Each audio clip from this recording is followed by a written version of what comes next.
Welcome to the Net Profit Podcast with Ryan Kibler, your net profit CFO, helping business owners like you grow their net profit one episode at a time. And now your host, Ryan Kibler. Right, so, you're running your business, you're trying to grow things. Yeah. You want to take it to the next level. Uh-huh. Maybe you're thinking, double the size, maybe 5x growth, Right. maybe even that, crazy 10x growth. Ambitious. But it seems like sometimes you're putting in all this work Yeah. and you're just not getting the result. You're spinning your wheels. Exactly. And what we're seeing Yeah. is that there might be some things that are holding you back that aren't immediately obvious. Totally. And that's what we're going to dive into today. Okay. In this deep dive, we're really looking at the connection between how efficiently your business runs, Mm-hmm. its operations, Right. day to day, and the overall health of its finances. Okay. So we've been going through this really interesting conversation between two business experts. Yeah. And one thing they both agree on is that a lot of business owners have blind spots Yeah.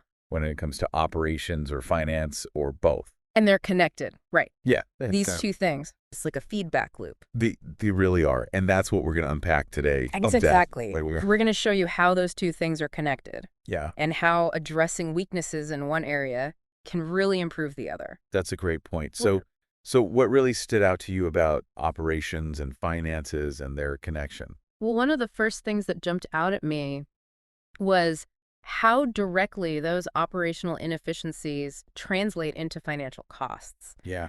Every time there's a hiccup in your operations, Mm-hmm. it costs you money. Yeah. And it could even be costing you growth. Absolutely. Think of it like a relay race. Okay. You have a team and everyone's depending on each other. Right. But if one person keeps dropping the baton, Mhm. it slows down the whole team. Mm-hmm. It creates more work for everyone. Yeah. And ultimately, it affects the final outcome. Right. And we saw a perfect example of this in the research that we did. Oh, yeah. This business owner who started out doing everything themselves. Mm-hmm. Oh, yeah, the classic founder story. Right. They're the doer. They know everything about their business Mm-hmm. because they built it from scratch. Right.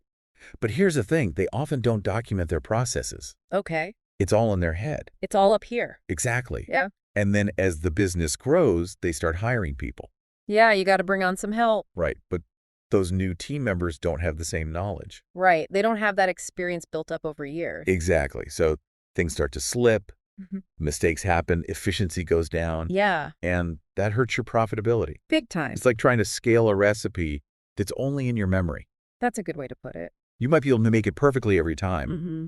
but if you try to teach someone else without writing it down, good luck. And you can't just keep working harder to fix these problems as you grow, right? No, you hit a wall. Okay. That initial hustle gets you going, Sure. but you can't just outwork systemic problems, Yeah. especially when those problems are in your operations or your finances. Okay, so this leads us to a really crucial point. With that. The experts really cautioned against this idea of focusing only on growth without fixing those underlying problems. Right. You can't just slap on growth without a solid foundation. I mean, everybody wants that 2x5 by 10x growth. Absolutely. It's the dream. Right, but you can't just expect to magically achieve that. Yeah, you got to look in the mirror Yeah, and see how your business is actually running. right. How are your operations? Yeah. How healthy are your finances? Mm. You need to address those things first. Okay, so what happens if you don't? Well, one expert put it really bluntly. Okay. He said that if you try to 10x your sales without fixing your broken processes, Mm-hmm. you're just going to 10x your problems. Ouch. It's like turning up the volume on a broken record. It's just going to sound worse. Exactly. You're just going to hear that skip louder and more often. So all that effort you're putting into getting more sales, Right. it could actually be hurting you in the long run. If your foundation isn't solid. Yeah. And it seems like a lot of businesses, especially when they're growing really fast, they tend to operate in this reactive mode. Firefighting mode. Yeah, just putting out fires as they come up Right. Exactly. instead of having, systems in place. Systems and processes Yeah. that can prevent those fires in the first place. All right, so we've talked about operations. Yeah. But what about the other side of the coin? Finances. Finances. It's not enough to just check your bank balance. No, you need to really understand your numbers. Yeah, you need financial literacy Okay. and ideally You need someone who can help you interpret those numbers. Yeah, someone to translate. Right, and that's where a CFO comes in. CFO? Chief Financial Officer. Even a fractional CFO. Even a fractional CFO. Okay. You know someone who works with you part-time. Right. Because they can really help you understand the story that your numbers are telling. So what's the difference between a CFO and an accountant? That's a great question. Yeah. Accountants are great at what they do. Sure. They keep your books in order. Mm-hmm. They make sure you're compliant with taxes. Right. They're looking back at what's already happened. Okay. But a CFO is looking forward. Okay. They're using your financial data to make strategic decisions. Okay, so they're kind of like a financial strategist. Exactly. They're helping you plan for the future. So they're both important, Absolutely. You need both. but they have different roles. Yeah. Different, but complementary. Okay, and what I found really interesting is how financial data can actually point to weaknesses in your operations. Oh, yeah. It's like a diagnostic tool. Mm-hmm. It can reveal things you might not even be aware of. So give me an example. Well, let's say your customer service costs are really high. Okay. That could be a sign that there's something wrong with your product. Oh, interesting. Or maybe your sales process isn't clear enough. Okay, so people are calling with questions they shouldn't have. Exactly. Okay. Your financial numbers can tell you where the pain points are. Got it. So it's like your business is trying to tell you something, Mm-hmm. but you need to understand the language. Yeah, you need someone to decipher the code. Okay. But even when you do see the problems, Right. it can still be really hard to take action. Absolutely. There's a human element to all of this. Yeah. It's not just about the numbers. It's emotional. Yeah, sometimes the numbers tell you to do something that's really difficult. Like what? Like maybe you need to discontinue a product Oh. or let go of an employee. Okay, those are tough decisions. They are, but sometimes they're necessary. But it's scary, right? It is. It's like you're clinging to a ledge Yeah. and you're afraid to let go because you think it's a long way down. That's a good analogy. But in reality, it might just be a short drop to safety. So you're saying we need to be willing to embrace change, Exactly. Even when it's uncomfortable. especially when you're trying to grow. Right, because what got you here won't get you there. So you're saying that the strategies and processes that worked in the past. Might not work in the future. Yeah. They might even be holding you back. Okay, and the bigger your business gets, Yeah. the harder it is to change It's like trying to turn a giant ship. with a tiny rudder. Exactly. It takes a lot of effort. And a lot of time. So it's important to build a culture of change from the beginning. Yeah, be adaptable, be flexible, be open to new ideas. Because growth, for the sake of growth, isn't the goal. Okay, so what is the goal? It's about becoming better. Okay. More efficient, Okay. more resilient, more profitable. More sustainable. Exactly. But change is hard. It is. We all resist it. It's natural to be afraid of the unknown. So what can we do about it? Well, the first step is to acknowledge that resistance. Okay. And then ask yourself why you're resisting. Okay. Is it fear of failure? Discomfort with something new? Or maybe you just think your current way is good enough. Mm-hmm. Once you understand the why, Yeah. you can start to overcome it. Okay, so let's get practical. Okay. What are some concrete steps that people can take To bridge the gap between operations and finances. and start growing their businesses in a sustainable way? All right, well, first, take a good hard look at your operations. Okay. Where are the problems? Yeah. Where are the inefficiencies? Okay. Don't just accept them. Right. Be proactive. Yeah. Identify those bottlenecks. Fix the leaks. Exactly, because when you improve your operations, Mm-hmm. you create the capacity for growth. Okay. What else? Reverse engineer your financials. What does that mean? Look at your financial reports and ask yourself, where are the numbers not meeting my expectations? Okay. Which areas are underperforming? Interesting. Your financials can tell you where to focus your efforts. Just like a treasure map. Kind of. Yeah. It can lead you to the areas that need the most attention. And sometimes getting an outside perspective can be really helpful. Oh, yeah, absolutely. Right. Sometimes you're too close to the problem. You need someone who can see it from a different angle. So who can we turn to? Well, there are business coaches Okay. who have seen these patterns in other businesses. Right. There are implementers who can help you streamline your processes. Yeah. And, of course, there are fractional CFOs who can provide financial guidance. Okay, but all of that costs money. It does. What if you can't afford it? Well, one expert said that if you feel like you can't afford it, Mm-hmm. that might be the very time when you need it the most Interesting. because it's an investment Okay. and it can help you unlock so much more potential. So it's like, they can't afford this, can't afford not to. Exactly. Okay, so we should be building a strong financial team. Yes, absolutely. Okay, so who should be on that team? Well, you need an accountant Okay. to handle your day-to-day bookkeeping. Mm. You need a CFO for strategic financial leadership. Right. And you need a good bookkeeper. Okay, to keep everything accurate. Precisely. Okay, and one more thing that really stood out to me was the importance of core values Oh, yeah. and how they can impact your business. Your core values are your guiding principles. Yeah. They're what you stand for. Mm-hmm. And they should be reflected in everything you do, Even hiring and firing. especially hiring and firing. Okay. Because you want to make sure that everyone on your team Yeah. is aligned with your values. Makes sense. Companies with strong core values tend to perform better. And that includes financially. Absolutely. Okay, so we've covered a lot of ground today. We have. What are some key takeaways for our listeners? All right. So first, get proactive about your taxes. Okay. Set aside a percentage of your revenue. Like 15%? Yeah, 15% is a good starting point. Okay. And talk to a tax professional. Okay. Get some advice, Right. Gus. Evaluate your financial team. Okay.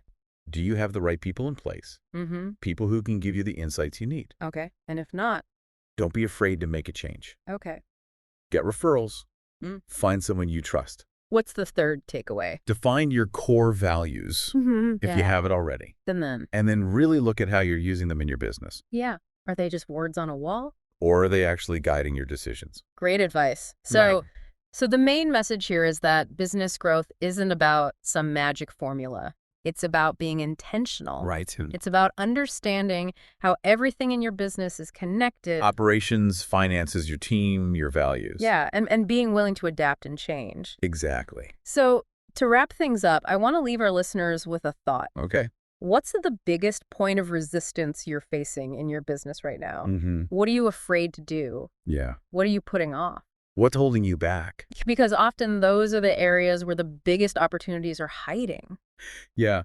Facing your fears can unlock incredible growth. And this is just part one of our deep dive into operations and finances. Right. We're going to go even deeper in a future episode. So stay tuned for that. And in the meantime, if you have any questions, Yeah. you can reach out to the experts we've been discussing. Hmm. Their email addresses are gene@cavemanbrain.com and ryan@netprofitseed.com. They're both great resources. Yeah, and they're really passionate about helping business owners succeed. Absolutely. So don't hesitate to reach out to them. They're happy to help. And that's it for this deep dive. Thanks for listening. We hope you found it valuable And we hope it helps you grow your business. in a sustainable way. Exactly. All right, so until next time, See you then. take care. Right. So today we're diving deep into the world of law firms, Yeah. peeling back the layers and, really getting into those common challenges they face Mhm. and how external support can make a difference. And to help us navigate this complex world, we have Margaret Burke. Yeah. She's the president and founder of MB Law Firm Consulting. She is. And for over 20 years, she's been right there in the thick of it, in the legal world, Yeah. working as an executive director and a CEO within these firms, and even helped launch and grow a law firm from scratch. So now she's using all that experience Mm-hmm. to help founders and management teams as a consultant. That is so cool. So for our listeners today, we're really trying to distill the essential wisdom Yeah. from Margaret's experience so you can walk away really understanding the roadblocks law firms typically hit, Right. the different types of help that's out there, just what to keep in mind if you're involved in or maybe just curious about the inner workings of these firms. Because Yeah. they're really unique businesses. They are. And one thing that just really struck me was hearing how much law firm founders and leaders have on their plates. Oh, yeah. It's like they're juggling a million things, legal practice, running the business. It's a lot. And I bet that resonates with a lot of you out there trying to stay on top of these business challenges without getting totally overwhelmed. I think you're right. And, Margaret, she sees this very common situation play out Oh, really? over and over again, and she calls it the something is happening scenario. Okay. So picture this. You've got a founder, or maybe it's a key person Okay. who's responsible for the firm's operations. Right. Could be an office manager, an executive director, administrator, all these different titles. Yeah. And they are just at their limit. Maxed out. Yeah, absolutely. They're maxed out, maybe even close to burning out. And what's interesting is these firms, they know they need help. Mm-hmm.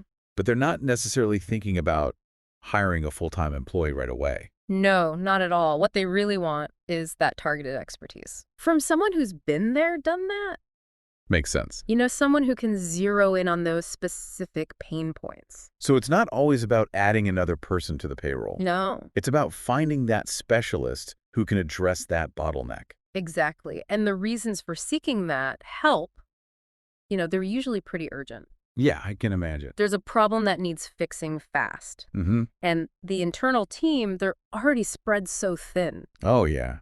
Margaret mentioned that she often gets connected with a firm because someone in the legal industry Okay. recognizes that her skills would be a good fit. Like a referral. Yeah, exactly, a referral. So where do these something is happening moments tend to pop up the most? Well, a big one is financial management. Oh, that makes sense. I mean, think about it. Attorneys are experts in the law, Right. right? But managing the firm's finances, it's a whole different ballgame. Completely. And that's where things can go sideways quickly. Yeah, you could see how those issues could just snowball if you don't have someone who's really on top of it. Absolutely. And that's where Margaret's approach is really interesting. Okay, how so? Well, typically, her first step is to do a really thorough assessment Okay. to really get a handle on the firm's financial processes and, figure out what's missing. So not just a quick glance, but like a deep dive into how things are working. Exactly, a deep dive. I like that. And these assessments, they can be pretty broad. Oh, yeah. She mentioned doing full assessments Okay. that cover finance, HR, technology, operations, the whole shebang. Wow. But they can also be more focused. Okay. Like if a firm just needs help with marketing, for example. So it's tailored to the specific firm and their needs. Yeah, and what's interesting is she brings in specialists as needed. Oh, wow. Depending on the firm's legal focus and, other unique aspects. So it's really a team effort It is. to get that comprehensive picture. Yeah, and the goal of these assessments, it's not just to point fingers and say, hey, you're doing this wrong. Right. It's about coming up with clear, and this is key, doable recommendations. Doable. Yeah, she really emphasizes that because she's always thinking about the firm's budget, their time constraints, Right. their internal knowledge. So it's about giving them actionable steps. So it's not just a report that sits on a shelf. No, it's about giving them those short-term, immediate action items, All right. laying out what needs to happen, and even recommending specific resources. That's great. So she's not just handing them a to-do list and saying good luck.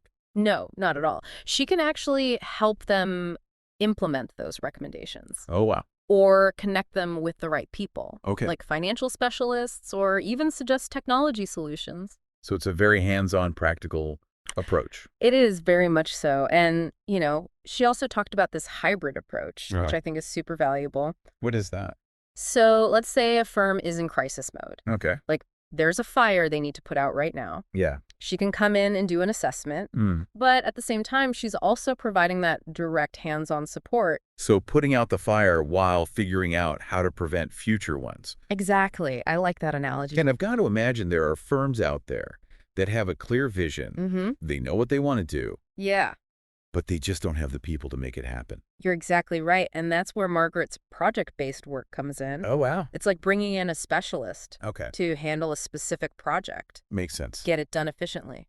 So thinking about all this, it makes you wonder, have you ever been in a situation or seen an organization Yeah, where someone's stuck doing things that are totally outside their expertise, all the time. leading to those bottlenecks? Yeah, definitely. It's so common. It is. And, the second major scenario that Margaret sees is when founders are looking to grow Oh. and scale their firms. Makes sense. They want to boost profitability, Mm-hmm. maybe expand their team, or just make their existing team more efficient. Yeah. And technology, that's become a huge factor in that Oh, absolutely. in recent years. It feels like the opposite of that something is happening scenario. It does, doesn't it? It's like going from firefighting to building for the future. Exactly. And this is where it gets really interesting. Okay. Because Margaret says sometimes those foundational issues, You know the ones from that first scenario? yeah. They need to be sorted out before a firm can really grow sustainably. Oh, I see.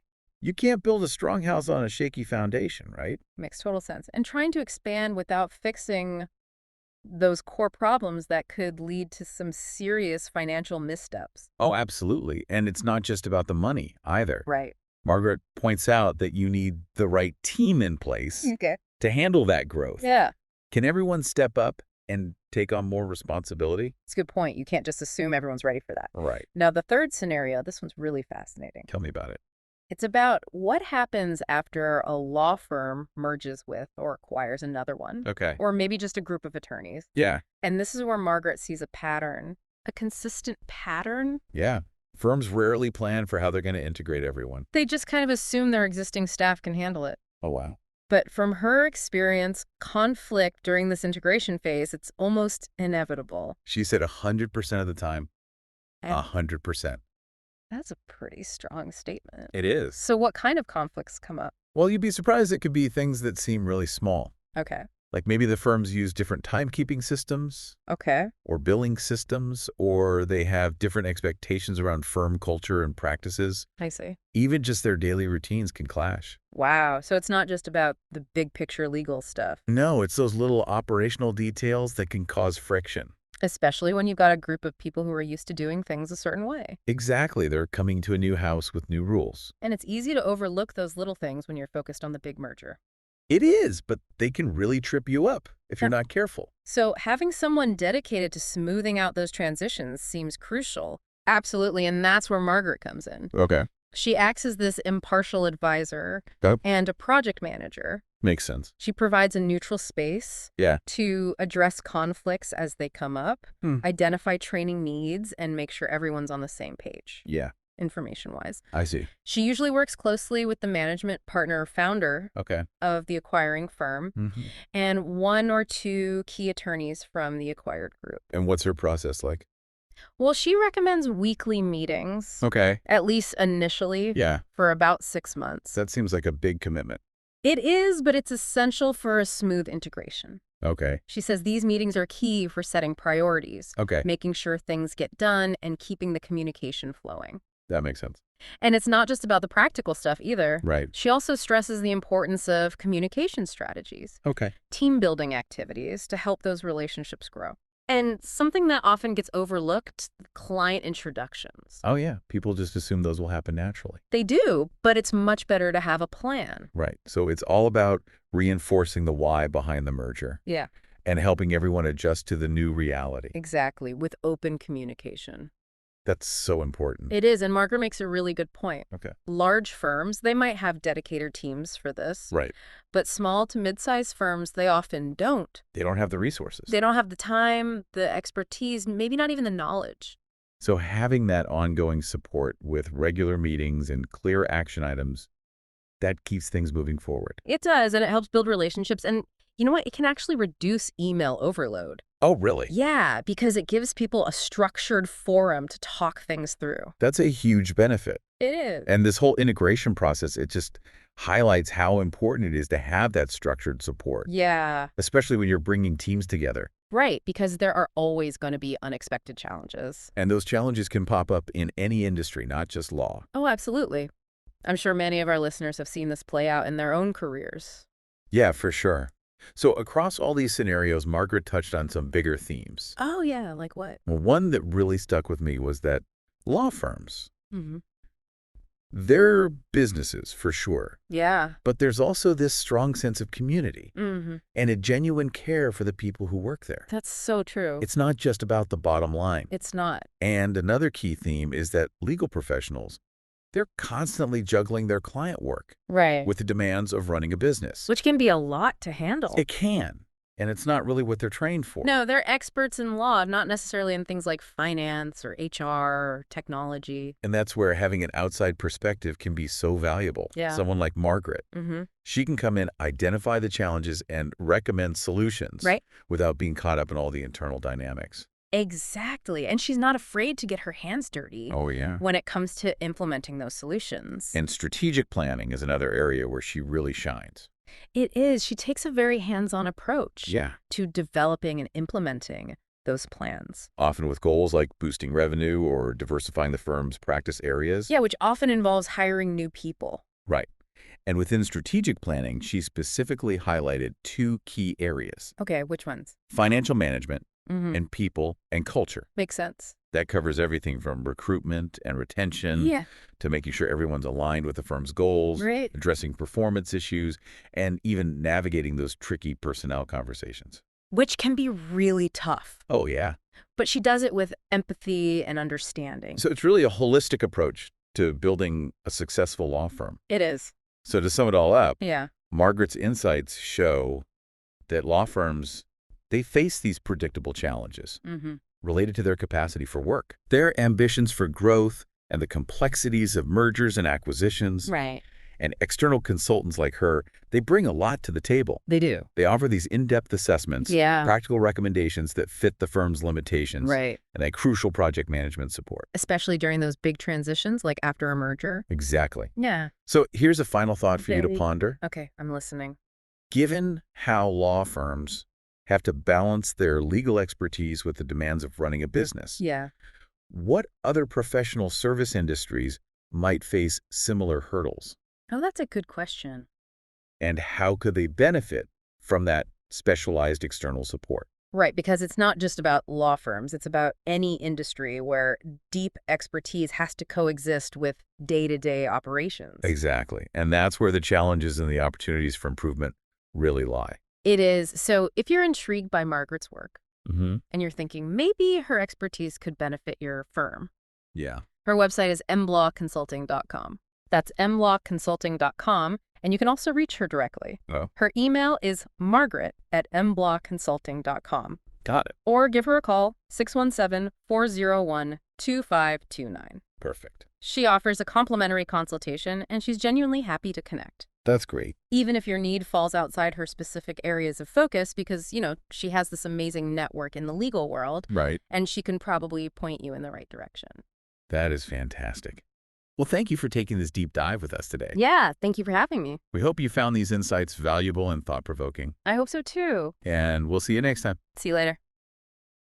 Okay, so today we're going to take a deep dive into something that I think a lot of our listeners probably think about a lot, which is the inner workings of the legal industry, particularly for folks who are running their own firms. Right.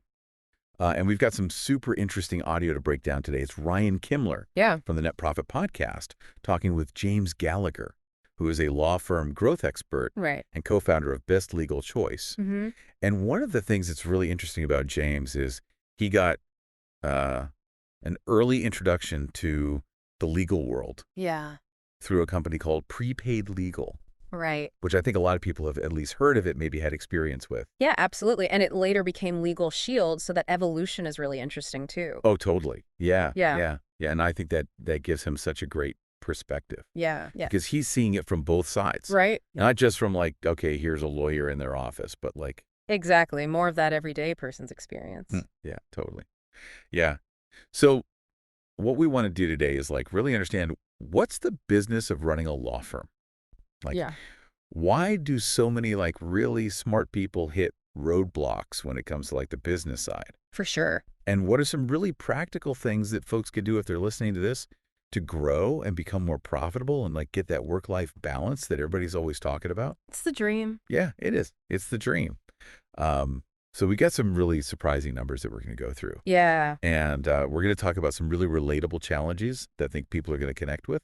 For sure. So let's just jump right in. Yeah. One of the things that really stood out to me right off the bat was this statistic that James shared Yeah. about just the size of the unmet legal market. Yes. Huge. It's unbelievable. It is mind-boggling, actually. So James says at least 87% of civil legal needs in the U.S. go unmet annually every year. Wow. Yeah. That's 87% of Yes. people who have a legal need who aren't getting help. That's right. That's almost everybody. Yeah, it's a massive number. It really is. Yeah. And to put that into perspective, he also mentions that the legal industry, when you look at like revenue, is about $700 billion annually when he last checked. Right, and that's just what's being met. I know. If you tack on that 87%, it's like It's got to be a multi-trillion-dollar market. easily. Yeah, it just shows you how big the potential is. It does. And that's what really stood out to me. It was like, wow, this is a huge market. Yeah. There's a ton of opportunity, but there's clearly a disconnect happening. Right. There's the need, but then there's the gap between the need and people actually getting legal help. Totally. And that kind of brings us to this core problem that James talked about, which is the lawyer as business owner challenge. Yes. And I think this is something that we hear a lot Right. in so many different professions. Yeah. It's like you're really good at the craft, Yeah. but maybe you didn't get trained on the business side of things. For sure. And James's point is that, lawyers are incredibly intelligent people, Oh, yeah, super sharp. highly educated, but they often lack the business training to actually run a successful firm. Yeah.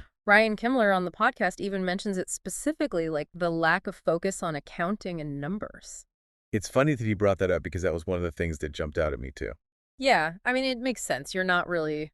You don't go to law school to learn accounting? No, you go to learn the law. Right, exactly. And I think that's where a lot of people, they kind of hit this wall. Yeah, and they don't know how to get past it. Right, because, law school's all about legal theory and case precedents, professional ethics, which are all obviously very important. Super important. But it doesn't really teach you how to grow a business. No. Or how to scale your operations or how to market yourself effectively. Exactly. Like marketing is a whole other beast. Yeah, or even just basic financial management. Yeah, like how to manage your money. Yeah, so it's almost like, imagine like a chef who's amazing at cooking. Right. But they've never run a restaurant. Never seen the behind the scenes. Yeah, exactly. They can make this incredible food. Delicious food. But if they don't know how to like manage inventory or staff Right. or market the restaurant, they're probably going to fail. They're going to struggle for sure. Yeah, and that's what James is really highlighting here is that lawyers need to be proactive and they need to seek out mentors. Yeah. And they need to find networks and communities. Find those people who have been there and done that. And find people who can hold them accountable. Yes. Accountability is so key. So important. Yeah. So that they don't get stuck. Right. Because it's easy to get stuck in that day-to-day. Totally. And I think that's something that I think a lot of people listening can relate to. Yeah. James talks about hearing from lawyers who have been practicing for 25 years or more. Wow. And they're like, I feel like I've just been working this job. It hasn't really grown into anything. Not a business, really. Yeah, it's just like this constant grind. Just of hurting. Client work. Yeah, and then trying to find new clients and then doing the work and then finding more clients. It never ends. That's a cycle. So before James got into helping lawyers with this problem, he had some really interesting early experiences in the legal field. Yeah, he did so between 2009 and around 2015. He was really heavily involved in what you might call self-help legal services. Oh. So he was helping people with things like document preparation and family court matters. Okay. And he says he helped over 100,000 people. Wow. During that time. That's amazing. Yeah. That's a lot of people. Huge number of people. And that really gave him this firsthand look at what people actually need. I was going to say, that's a lot of insight. Oh, tons of insight. Into what people are going through. Yeah, and he shared a really interesting observation about family law. He said that unlike, say, criminal defense clients who are often trying to put their best foot forward, family law often involves people going through some of the most difficult times in their lives. I can only imagine. Yeah, it can get pretty messy. Yeah. So he was really seeing people at their worst sometimes. That makes sense, though. Right. Because family stuff is so emotionally charged. Very emotionally charged. Yeah, yeah. So it's interesting that he makes that comparison. Yeah, and I think what's important is that it showed him the massive need for legal help. Right. And it made him want to find a way to help both the people who need legal services and the lawyers who are trying to provide them. Totally. And that kind of leads us to this shift in his focus, right? Yes, exactly. So he started focusing on helping lawyers systematize their practices. Right.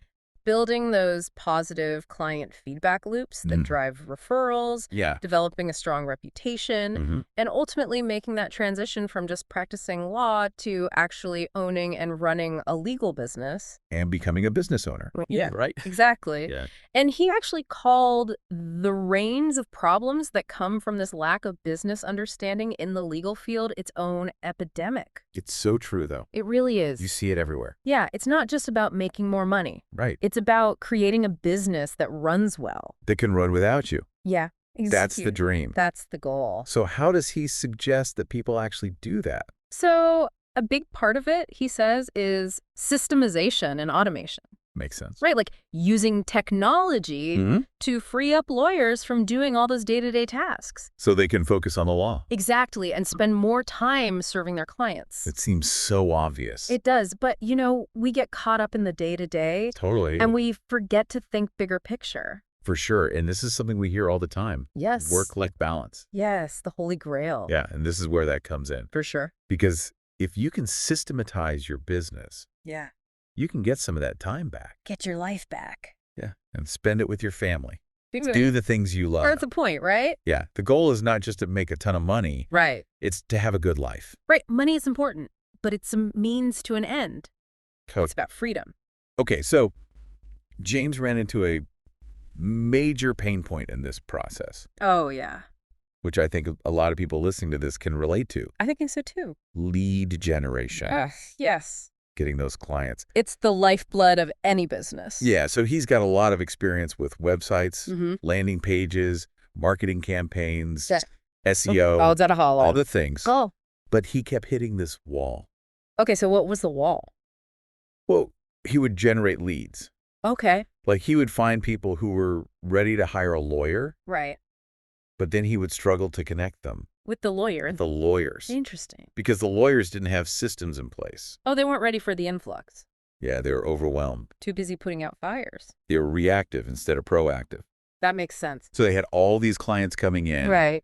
money in hand, Ready to go. ready to hire a lawyer. And the lawyers were like, whoa, whoa, whoa, Too much too I fast. can't handle this. We need to slow down. And it's like, but that's the problem. Right. You can't just turn off the tap. You need the infrastructure Yeah. to be able to handle that. You need the system. Yeah, so this leads us to the next piece, Okay. which is delegation and trust. Ah, yes. The dynamic duo. Right. So James learned this from scaling his own companies. Okay. How's it So you have to figure out what needs to be done Mm-hmm. and then find the people who can do it better than you. Makes sense. Delegate to the experts. Exactly. Right. But that brings up another challenge, Which is, finding those people. yeah. Because you're competing with everybody else. Especially those big firms with the big budgets. Exactly. So James says you have to figure out what people's values are Okay. and what their mission is. Beyond just the paycheck, they need to be aligned with your vision. Exactly. And this is where he talks about this Yeah. interesting thing that I think is really specific to lawyers. Oh, tell me. He says that lawyers tend to be very distrustful, Interesting. which makes sense. Yeah. I mean, their job is to think critically, Yeah. question everything, See the holes in the argument? advocate for their clients. Yeah.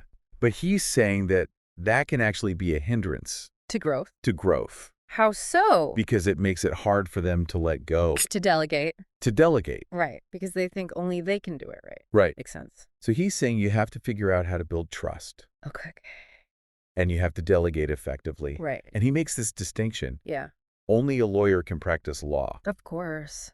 But there are a lot of other tasks Mhm. that can be delegated. Administrative stuff, Right. client intake, Yes. scheduling, Mm. even some legal research. Right. Under supervision. Yeah, so he's saying that you can delegate to technology Okay. and you can delegate to paralegals. Makes sense. So what's his process for building trust and delegating?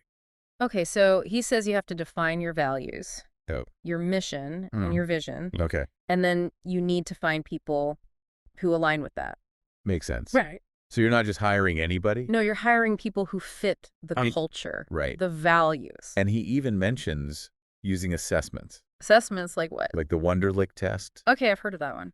which measures cognitive ability, Okay. or the OB index. I don't know that one. What's that? It focuses on organizational behavior traits. Oh, interesting. Yeah, so you're getting like a better understanding of who this person is. Yeah, beyond just the resume. Yeah, right. So it's more data driven. Right. I like it. And then the other big thing Okay. is having really clear standard operating procedures, SOPs. SOPs, Got it. protocols, Mhm. training videos. So that new team members can hit the ground running. Exactly. It's all about making it easier. Streamlining the process. Yeah, for people to come in and do the job. So you're not constantly having to answer questions Right. and train people one-on-one. Yeah, and that frees you up. To do the work that only you can do. Exactly. Smart. So this whole idea of systems, Yes. it seems to be like the magic bullet The key to growth. for growth. And James shares this amazing statistic. Okay, hit me. He helped a law firm grow 743% in 1 year. 743%. Wow. That's incredible. It's insane. In 1 year. So tell me how.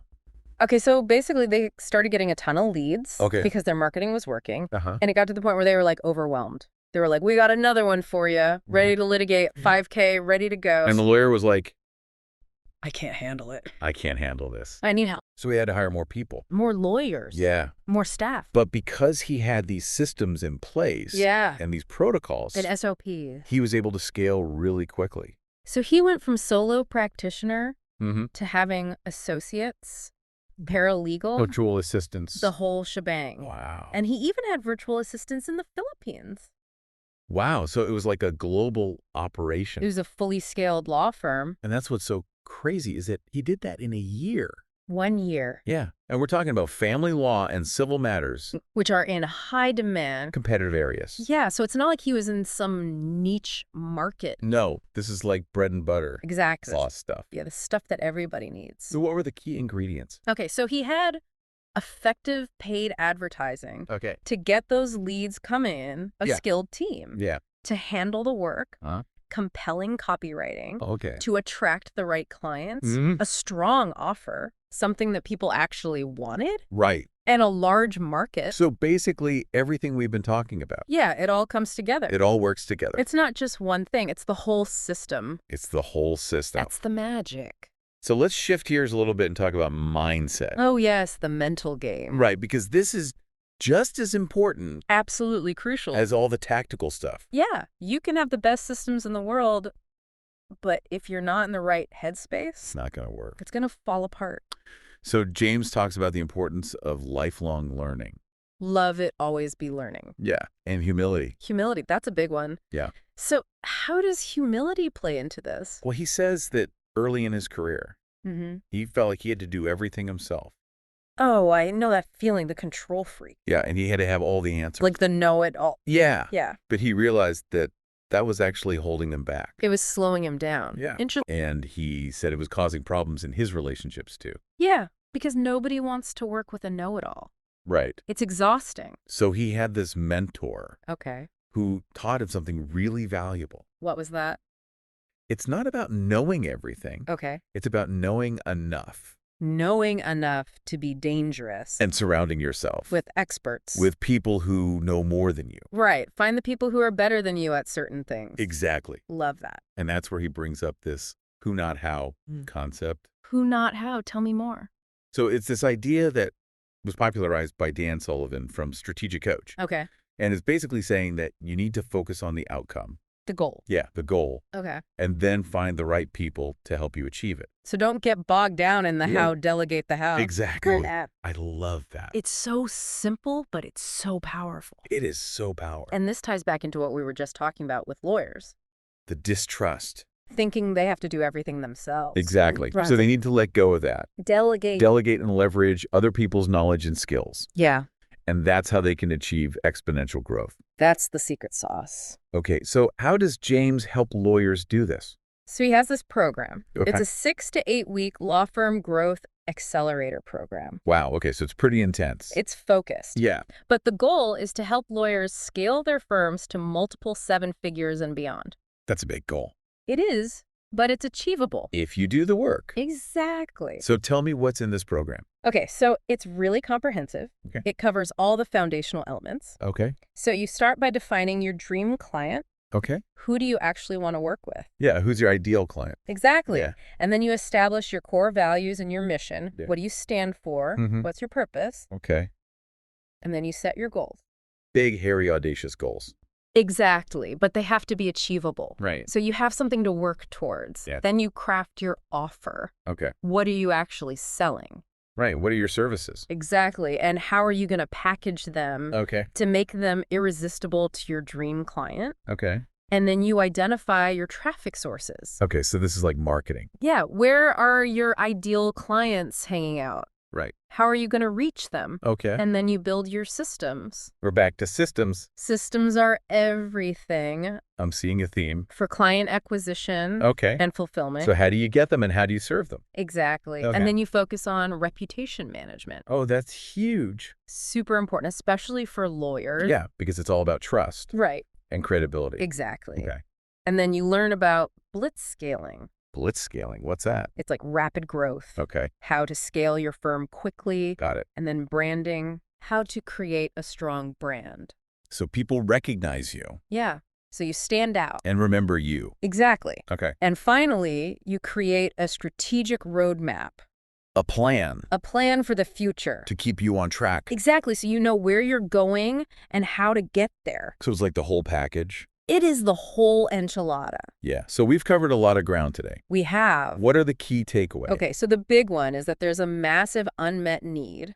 That 87%. 87% of people who need legal help aren't getting it. Right. So there's a huge opportunity. Huge. But lawyers need to understand the business side of things. They can't just be good at the law.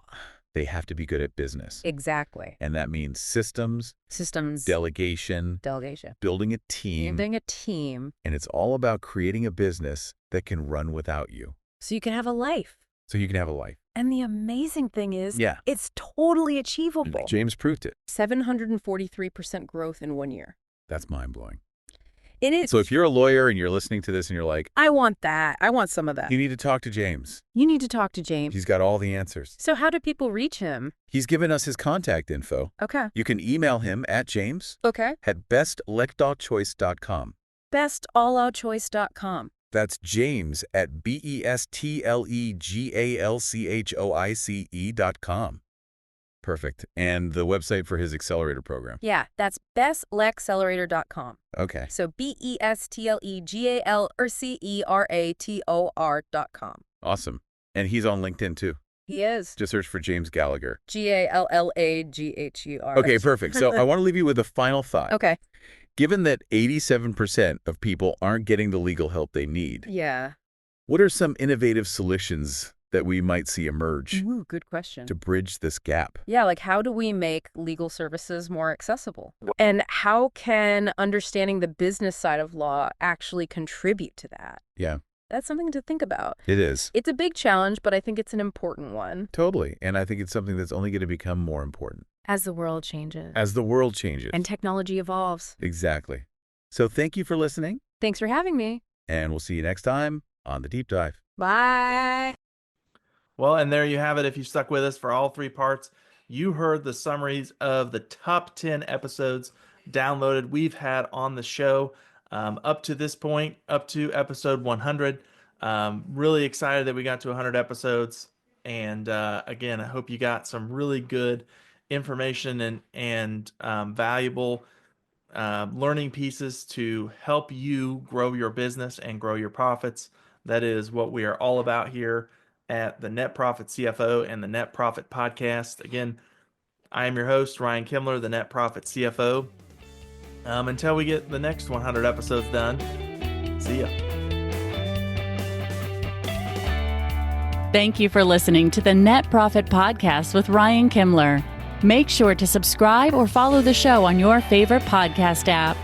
Don't forget to check the show notes for our guest contact information and to connect with Ryan on his website, netprofitcfo.com.